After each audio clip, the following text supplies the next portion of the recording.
Welcome, everybody. Come on in. It's The Late Show. I'm your host, Stephen Colbert.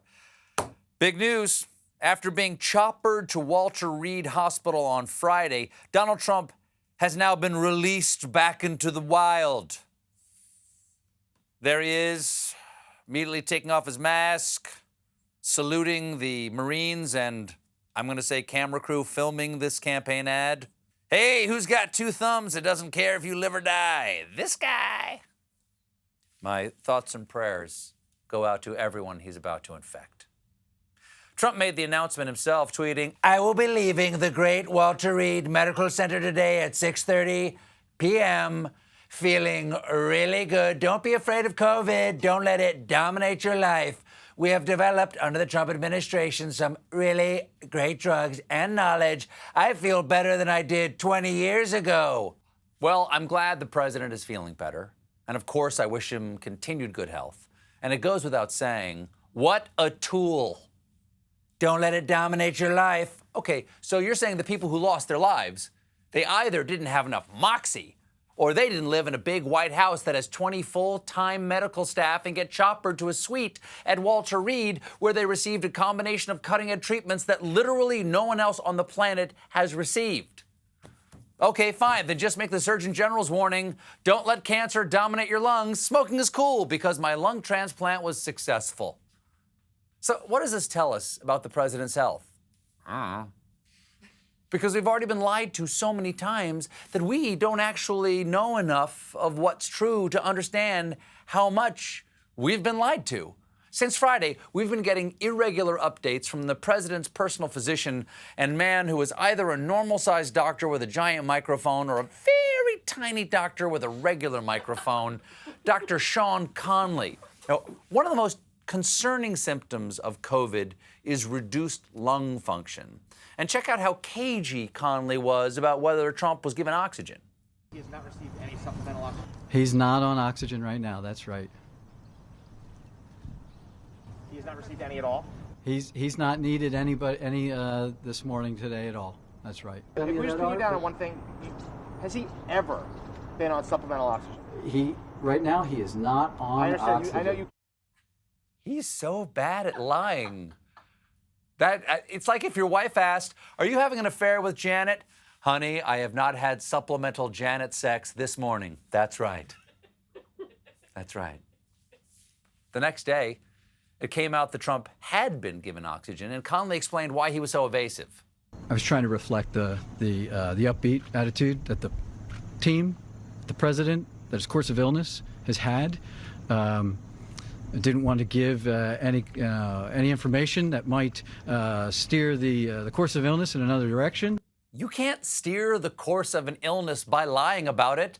That's why it's called Make-A-Wish, not everything's fine. Mark Ruffalo just wants to meet you. Now, while the doctors were presenting a rosy picture, they also revealed that Trump has been put on two drugs, remdesivir and dexamethasone. I'm not a doctor. I'm pretty sure it's not a good sign when you get prescribed the high score in a Scrabble game. Here's the thing about dexamethasone, riding the Dexy horse. It has some pretty intense possible side effects. The dexamethasone is known to have mental health side effects. It can cause psychosis, it can cause delirium, it can cause mania. It says right on the label, warning, may cause Donald Trump. Now, dexamethasone can also cause changes in mood, including a feeling of extreme well-being and temporary burning pain and itching around your anus. Feelings of extreme well-being and a burning anus? It's not common, but we've got a testimonial from one person who has taken the drug. And it burns, burns, burns, the ring of fire, the ring of fire. Thank you, doctor. Adding to the confusion this weekend was Trump chief of staff and man being told the bounce house is for children only. Mark Meadows, after Trump's doctor told reporters that the president was in great shape, an anonymous source told these same reporters that actually the president's vitals over the last 24 hours were very concerning, and the next 48 hours will be critical in terms of his care. We're still not on a clear path to a full recovery.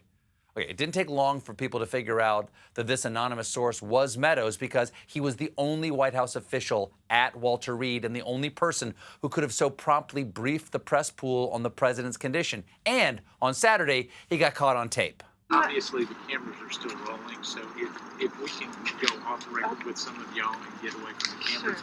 You'd think the White House chief of staff really could be a little more subtle. You know what I think? Actually, hold on. Can we go off the record here? Thanks. Mark Meadows is an idiot. The president evidently was watching because, according to sources, Trump was furious at Meadows for contradicting the White House physician.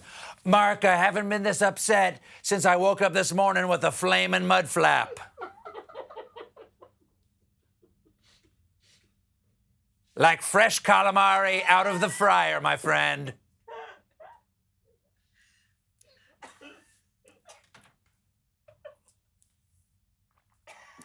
You ever seen pictures of an erupting Kilauea?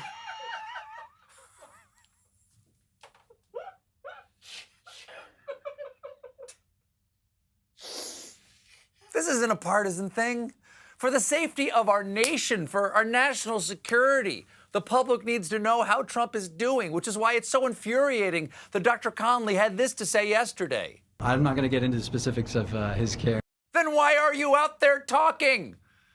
I don't get to get on TV and say, I'm not going to get into the specifics of my jokes tonight. Okay? And I don't endanger the nation by doing my job poorly. At most, I endanger the sales of Charmin. Charmin. Enjoy the go. Especially if you've been on dexamethasone, if you know what I mean. Warning, Charmin is flammable. Also, and this is super important, we have no idea when the president was first diagnosed. He announced a positive test on Twitter at 1 a.m. Friday morning. But when talking about the president's treatment on Saturday, Conelly clearly said this. Just 72 hours into the diagnosis now. Wait, that was Saturday morning he said that. 72 hours would be Wednesday morning, which would mean Trump spent 2 full days doing events unmasked indoors, spreading his virus. So, doctor, are you sure you mean 72 hours? Could somebody help me out here? Ask him. When was the positive diagnosis made? You said 72 hours. That would put that Wednesday. Yeah, so Thursday afternoon, following the news of a close contact, is when we repeated testing.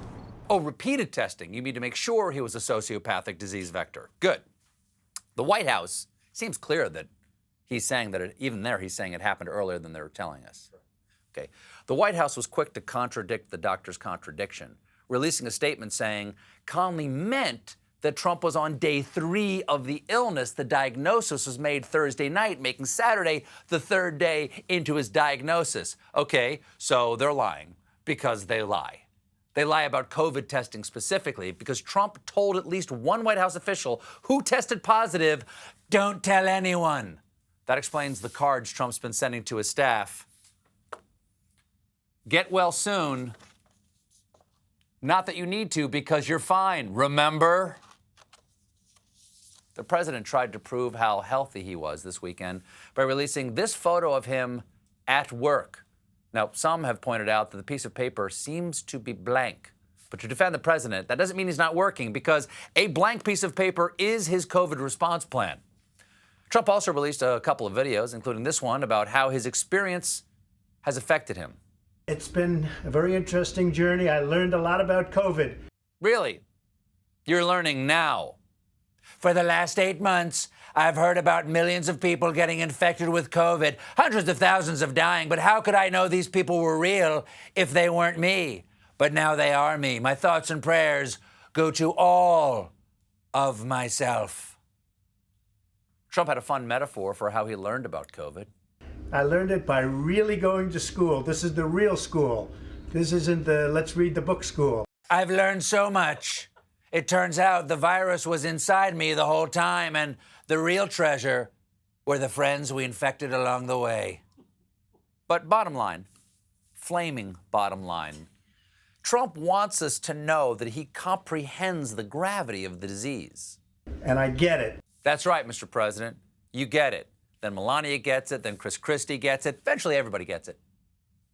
He might get it, but But clearly he doesn't understand it, because shortly after making that little video there, he drove around in a hermetically sealed SUV, endangering everyone in there with him, waving at supporters who were an unusual bunch. One reporter had this encounter. "I'm here to pray for Trump," said an elderly Vietnamese woman who declined to give her name. She was holding a massive shofar, a ram's horn used in Jewish religious ceremonies, that she blew repeatedly, calling others to prayer. Yes, Trump has a huge following among the coveted elderly Vietnamese Jews demographic. As they say at moments like this, Hanoi Vey.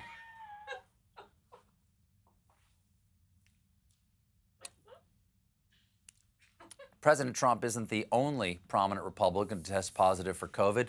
So have Hope Hicks, Kellyanne Conway, Chris Christie, RNC Chairwoman Ronna McDaniel, Republican Senators Mike Lee, Tom Tillis, Ron Johnson, and Trump campaign manager Bill Stepien. GOP has now changed their symbol to this. But don't worry, Dr. Conelly assures us the elephant is not currently on oxygen and has not felt this good in 20 years.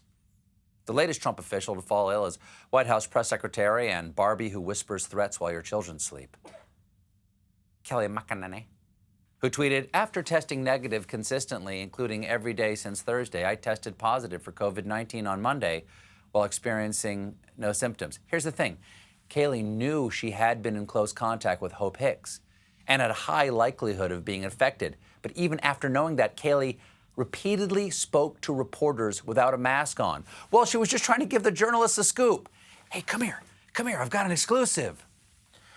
You're gonna get very sick very soon."